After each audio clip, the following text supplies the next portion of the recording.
Welcome to an unboxing video from theplayersaid.com. My name is Grant. Today I'm unboxing one of the new volumes of the Great Sieges series from Worthington Publishing called 1565 Siege of Malta. The game is designed by Maurice Suckling. You can see his name here. He's done games like Freeman's Farm, Chancellorsville, 1863, and then Hidden Strike, American Revolution. So very interesting looking game. This is I think it's mainly designed as a solitaire game, but there is a two-player mode as well. Nope, it's solitaire only, sorry. I'm mixing it up with one of the other games. I know 1759 Quebec, you can do two players. So this is a solitaire only game.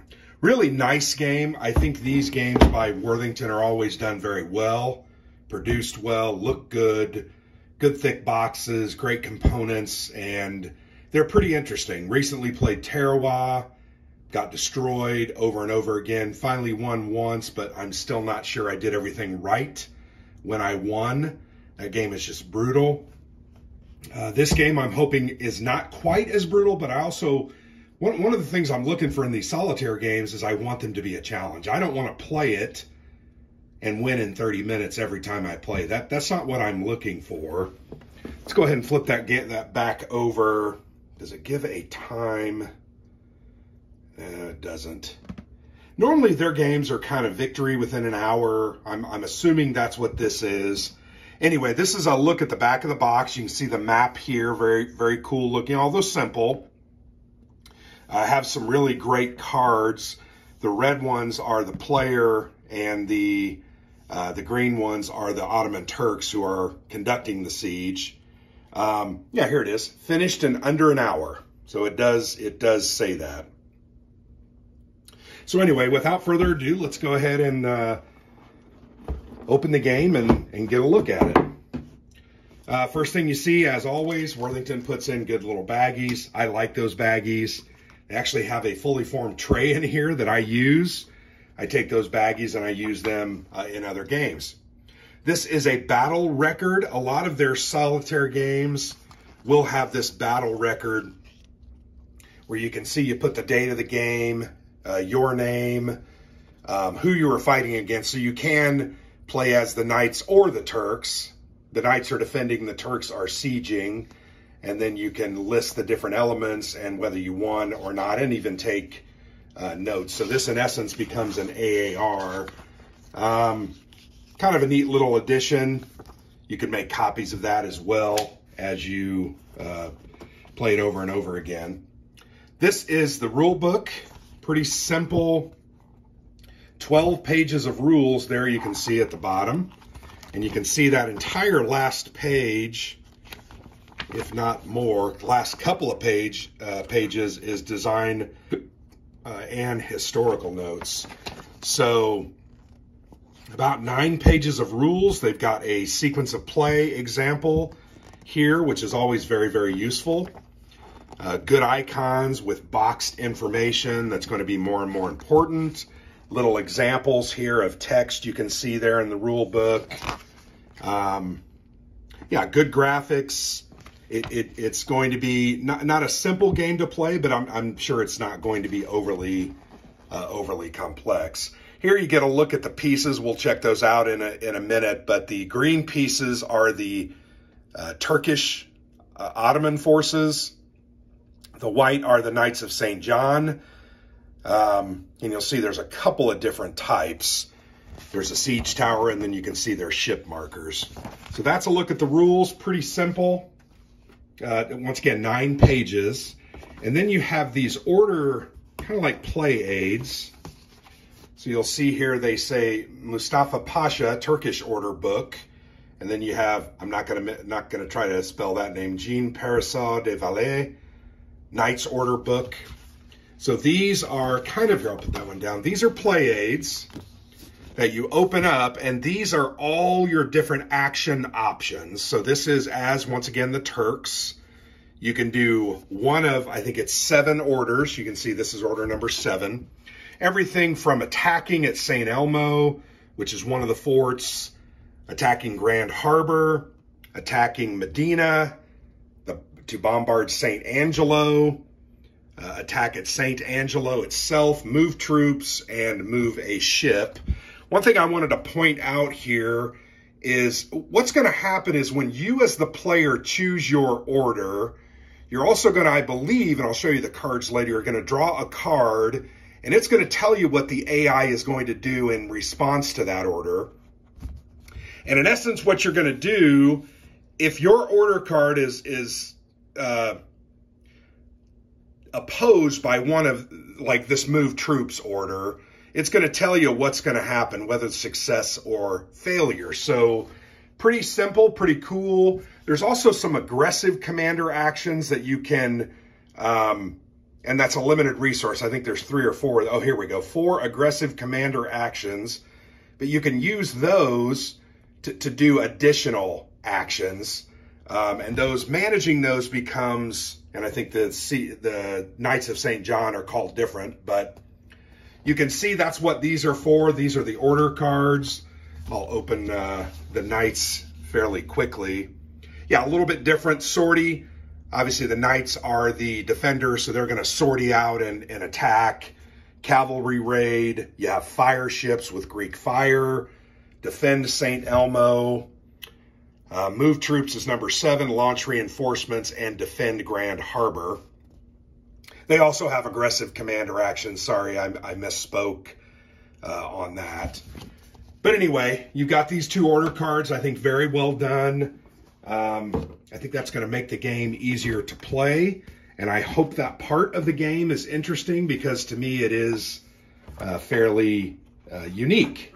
I like that opposed type things in a matrix. I just think that's a cool aspect. So here is the game board. We'll look at the pieces here in a moment. You can see this is Malta. And as I mentioned, there are several different forts that you have to, you can attack. I think there are 3 different forts, yeah. Fort St. Michael, Fort St. Angelo, and then St. Elmo, which is probably the most famous. These are the different places where the Ottoman troops will approach. You can see these squares. They represent their formations. You've got some boats down here in Medina, and you're going to place those there. Once you eliminate these knight pieces here, reduce knights morale by 2 overall. You're going to track your morale here. That is a condition of victory. So yeah, kind of interesting, the different areas. So this is a game that just doesn't focus on one fort or one siege. It really focuses on 3 different parts of a major siege, and I think that that's pretty cool.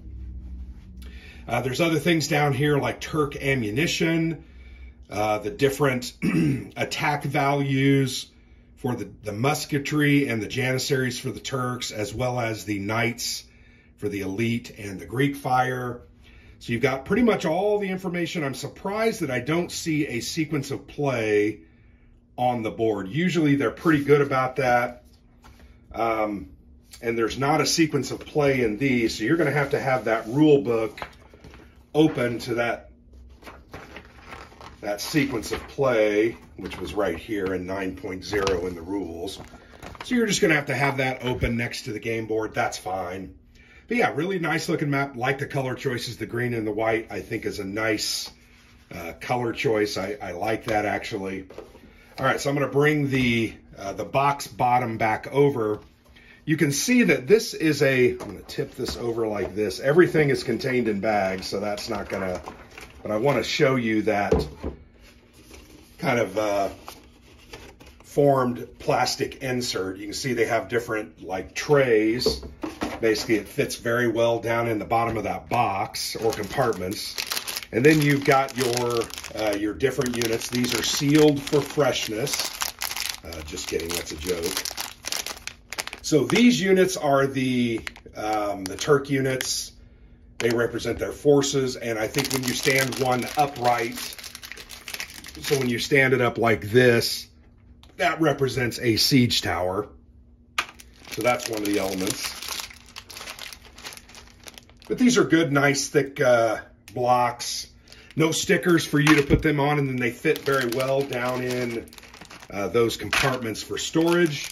And you've got this handy-dandy lid that fits very well on there and is going to keep those under control. The white units, these represent the Knights of St. John. And then you'll notice, as we saw on the map, there is that piece that represents a ship. So I'll store those in a different box. You've got a couple 6-siders. Let's put those ships. Just trying to keep this nice and orderly. I'm hoping to play this today. Nice big six-sided dice. So that's a good thing. I'll throw those in there just to kind of show you how it all works together. Then you've got these 2 decks of cards. They're in a plastic container. These red ones are for the Knights of St. John, whereas, as I mentioned earlier, the green is for the Turks. So let's go ahead and open these. And I'll probably put these in their own bag just to control them a little bit. I'll throw that away. But really nice finish cards, very, very thick. You can see it's got a nice linen finish to it. Great color choices, I think. And then these cards have all different types of information. You get some different events. You get some things that you can do. And once again, you can play either side. So these cards are going to be used. You know, if you're playing as the Turks, the red are going to be used by the defending Knight bot. Whereas if you're playing as the Knights, the green Turk cards are going to be used. So that's the action cards. And those decide what happens for the bot. And then once again, that counter order you're going to find on that matrix and decide what happens. These are orders that are used. I don't remember if you have to use all 7 of them or if this just tracks, oh, that's what I used last time and you can't use the same one twice in a row. I also mentioned those aggressive commander actions. You can have 4 of those. Actually, there's 2 of them, it looks like. 2 aggressive commander actions, and then as the Knights, you have a defiant speech. So those are kind of resources that you have to the side. You can use those. And then those order cards help you remember kind of what you have done or what you can do. I need to read the rules. Just really trying to give you a good look at the components. Really love the cards, though. Very well done. So here's all the green action cards for those bots. You can see there's a ton of them. And then you've got the same thing, the orders. And then you've got 4 aggressive commander actions because they don't have the defiant speeches given by the Knights of St. John. So that's a look at the components. Those components are placed in this kind of built-in tray. And then you can see I put that lid on there, and that's going to keep those all nice and orderly, and they're not necessarily going to be able to get away. So really nice package. I think well done, as is the case. I think Worthington, that's one of their trademarks. Not only are their games, I think, very good, and they're fast playing. They almost always play in under 2 hours. They really do a great job of their production. I think that's something that sets them apart. And consequently, this is not like a $50 game. This is going to be a $75 game on their website because you're getting a lot of wood. You're getting really nice upgraded cards, a pre-made inserted tray, a really thick mounted map board, really nice order cards, and you know, they do a good job. So don't go out thinking, oh, it's going to be a $35, $40 game. It might be in 6 months on Amazon or something, but you're not going to get this game new and pay next to nothing for it. This is a high quality game. So there you go. I've unboxed 1565 Siege of Malta by Maurice Suckling from Worthington Publishing. Really looking forward to this. This is one of their great Siege series games. I played 1759 with Alexander. I played it a couple of times solo. Really looking forward to this one as I am, similarly to their other one, 414 BC, The Siege of Syracuse. I have that one as well. I'll get around to unboxing that soon. But this is a game I hope to get to the table fairly quickly, give you my thoughts on it, and I would like to do a playthrough as I've tried to do with the majority of their solitaire games. Going to make a lot of mistakes, I always do, whether I know the rules or I played it 30 times or 10 times. But I just try to show you guys how that game works so that you can make a better decision about whether it's something you want to drop your money on. So thanks for watching. I've been Grant for the Player's Aid.